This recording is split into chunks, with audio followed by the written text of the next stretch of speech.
አንድ ዲያቆን ነበረና ክህነቱን ከአንዲት ሴት ጋር ተኝቶ አፈረሰ እና በጣም ብዙ ሰው ያጠፋውን ጥፋት ተመልክተው እጅግ በጣም አጸያፊ የሆኑ ነገሮችን በሙሉ አረጉበት።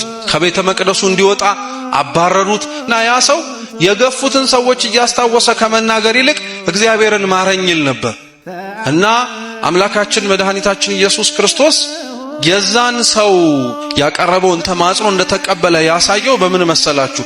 አገሪቷ ላይ በሙሉ ዝናብ እንዲጠፋ አረገ እና ህዝቡ በሙሉ ተሰብስቦ ጸሎት በሚያደርግበት ዝናብ ይወረድልን ብሎ በሚጠይቅበት ጊዜ ላይ ጌታችን አምላካችን ልዑል እግዚአብሔር ለሊቀ ጳጳሱ ያዛ ያኔ ያባረራችሁት ዲያቆን ካልጸለየላችሁ በፍጹም ዝናቡን አላዘንበውም አላቸው። በስንት መከራ ተፈልጎ ተገኘ ጉድጓድ ውስጥ እየጸለየ እና ሊቀ ጳጳሱ በቃ እንደምንም ብለው ረባከ እንደው ጸልይልን ሲባል ያ ዲያቆን ምን አለ? እኔ የሰማይን እንኳን ርዝመቱን ከፍ ብዬ ላይ የማይገባኝ ኃጢአተኛ ነኝ ብሎ ሰማዩን ቀና ብሎ ገና እንዳየው ሳይጸልይ ዝናቡን ዘረገፈላቸው እግዚአብሔር።